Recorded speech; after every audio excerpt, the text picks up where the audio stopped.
안녕하십니까. 기능의학으로 환자를 치료하는 의사 닥터덕입니다. 오늘 여러분과 함께 나눌 내용은 기능의학자가 추천하는 일반인들이 드시면 좋은 비타민이 뭐가 있는지 그걸 오늘 좀 정리해서 좀 말씀드릴 건데요. 많은 분들이 어떤 비타민을 얘기하면서 어떤 영양제를 얘기하면서 이걸 먹어도 좋을까요? 뭐 이렇게 많이들 여쭤보시는데, 일반적으로 검사를 해서 우리가 보통 검사를 했을 때 검사상에서 어떤 환자분의 특정한 어떤 영양소가 결핍되어 있을 때 그 결핍된 영양소를 넣어주는 걸 저희들이 선호하는 편이기 때문에 아무리 좋은 영양소라고 하더라도 모든 사람들한테 다 투여하면서 드세요라고 권하지는 않습니다. 그래서 저희들이 크게 5가지 종류 정도는 검사 없이도 환자분들한테 꼭 드세요 이렇게 얘기하는 그 영양소가 있는데요. 첫 번째가 비타민 C고요. 두 번째가 비타민 D고요. 멀티비타민 종류 중에서 비타민 B군과 미네랄이 충분하게 들어있는 멀티비타민 종류 하나가 들어가야 되겠죠. 그 다음에는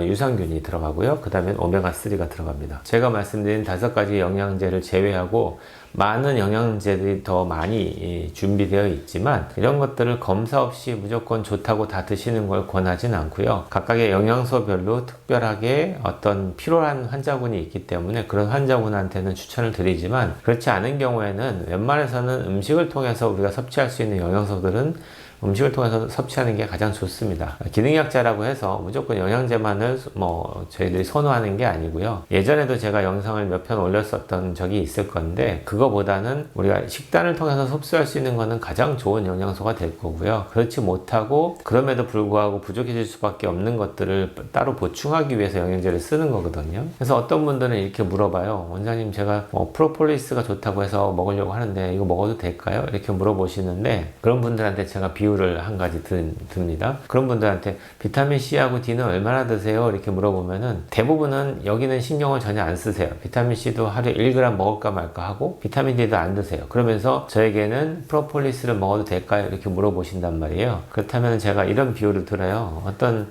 학생이 저한테 와서 대학을 가야 되는데 지금 열심히 공부를 하고 있는데, 선생님, 제가 지금 대학을 가고 싶은데 열심히 공부하는데 제가 사회하고 국사를 열심히 공부를 해도 될까요? 요거만 열심히 공부하면 대학에 갈 수 있을까요? 이렇게 물어본다면은, 현실적으로 본다면은 대학을 제대로 잘 들어가기 위해서는 어쩔 수 없이 국어, 영어, 수학, 국영수라고 얘기하죠. 제일 중요한 과목이라고 얘기하는 국어, 영어, 수학을 공부를 열심히 해야 되는데, 이 학생이 국어, 영어, 수학을 열심히 공부를 했어요. 그래서 거의 대학에 들어갈 수 있는 수준까지 공부를 하고, 거기에 더해서 또 부가적인 국사라든지 사회라든지 여러 가지 다른 학문들을 열심히 공부를 했다고 한다면은, 그럼 박수 쳐줄 수 있죠. 해도 됩니다. 이렇게 얘기하겠죠. 근데 이 사람이 국어도 영어도 수학도 공부를 안 해요. 제대로. 그래 놓고는 사회국사만 열심히 공부하고 있으면서 대학에 들어갈 수 있을까 이렇게 물어본다면은, 우리가 대학의 비유로 대학에 들어간다는 얘기는 내가 건강해진다라는 어떤 목표점을 얘기한다면은, 우리가 건강해지기 위해서 영양제를 먹는다고 할 때 정말로 필요한 게 있을 거 아니에요. 꼭 이거는 빠지면 안 되는 것들,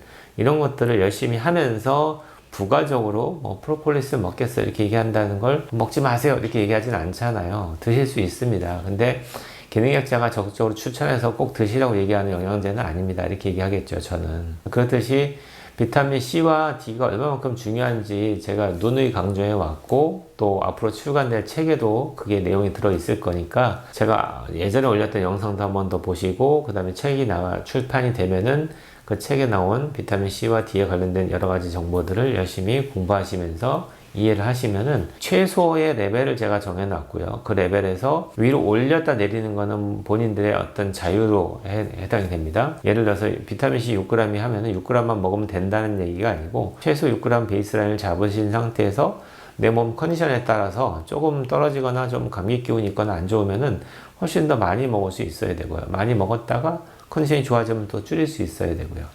대표적으로 제가 감기 기운이 좀 있거나 하면은 저는 자기 전에 비타민 D를 한 5알씩 먹어요. 5알이라면 한 알이 5,000 인터내셔널 유니트니까 한 25,000 정도 먹거든요. 그렇게 먹고 비타민 C에도 3g을 털어놓고 먹고 잡니다. 낮에도 비타민 C를 기본적으로 6g을 먹는데 거기에다 대고서 더 다시 컨디션이 안 좋을 때는 그렇게 먹고 자요. 그러면은 하루도 안 지나서 자고 나면은 그 내가 느꼈던 감기 기운이라든지 조금 불편했던 증상들이 다 사라져 있죠. 그래서 저는 지금 최근 한 7년에서 10년 가까이 감기라는 걸 해본 기억이 없는데, 약간 몸이 좀 무겁다 찌부둥하다 할 때는 아예 그렇게 먹고 자기 때문에 그 다음날이면 다 회복되어 있습니다. 그러니까 회복되는 속도도 빠르다는 얘기고, 바이러스가 들어와서 내 몸에서 얘가 증식 과정을 거치는 과정에서 나타나는 여러 가지 면역 반응이 있을 때 빨리빨리 내 몸의 면역을 키워서 그 모든 문제를 빨리 잠재울 수 있는 그런 노력을 할 수 있는 거죠. 그래서 비타민 C와 D가 되게 중요한 거고, 우리 몸에서 일어나는 에너지 대사와 또는 효소 활성도, 이 모든 것들을 다 조절하는 데 있어서 제일 기본이 되는 게 비타민 B군하고 미네랄이거든요. 이 두 가지가 컴바인이 잘 된 영양소를 하나 찾으셔야 돼요. 저희 병원에 오시면 제가 추천하는 게 하나가 있긴 한데,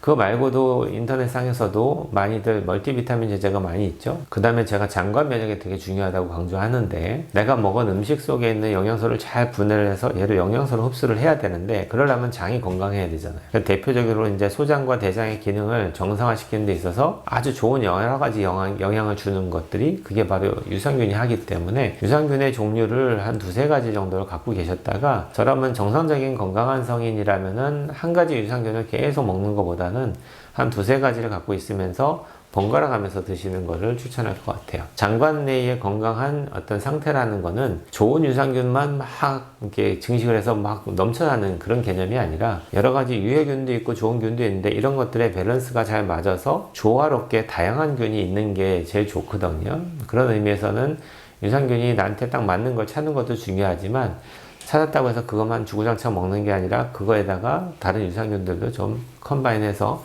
회사별로 유산균 안에 들어있는 여러 가지 성분들이 조금씩 다 다르거든요. 그래서 이걸 좀 하나의 영양제를 먹는 것보다는 여러 가지 나눠 먹는 게 좋지 않을까, 이런 의미에서 추천드리는 거고요. 그 다음에 마지막 오메가3 같은 경우는, 여러분들이 먹는 모든 식단의 모든 밸런스는 당연히 오메가6가 높게 밸런스가 다 맞춰져 있습니다.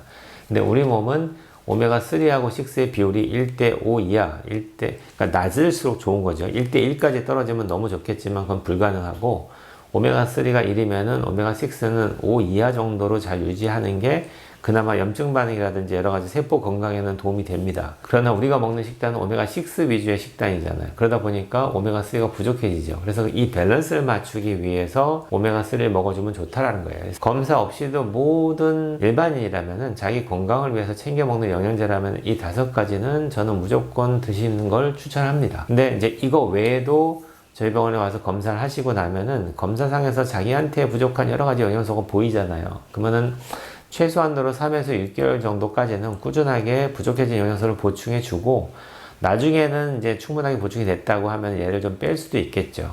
근데 빼고 나면은 뭐 어차피 또 내가 바른 식단을 하지 않으면은 또 부족해질 수 있잖아요. 그래서 6개월 동안에 어떤 교육을 받냐면은, 꾸준히 보충을 해주는 과정에서 내가 잘못하고 있던 식단들을 바꿔나가는 교육을 합니다. 그래서 나중엔 얘를 빼고도 충분히 내가 식단 관리를 함으로 인해서 이런 영양제 보충 없이도 건강한 몸을 만들 수 있는 몸을 만드는 거죠. 그래서 그렇게 해서 나중에는 키가 되는 5가지 영양제만 잘 갖고서 살아가시면은 거의 건강에는 문제가 없는 건강한 몸을 만들 수 있어요. 그렇게 저는 환자들한테 교육하는 편입니다. 그래서 오늘은 전반적으로, 예전에도 한번 말씀드렸는데, 기본적으로 많은 분들이 어떤 영양제를 먹으면 좋을까라고 자꾸 물어보시는데, 그 중에서 제일 기본적인 것들, 검사 없이도 현대인들이라면 꼭 먹으면 좋을 만한 것들, 그런 것들을 제가 취합을 해서 이제 오늘 5가지를 설명드렸습니다. 오늘 강의는 여기까지 하겠습니다. 온 국민이 건강해지는 그날까지 닥터덕은 여러분과 함께합니다.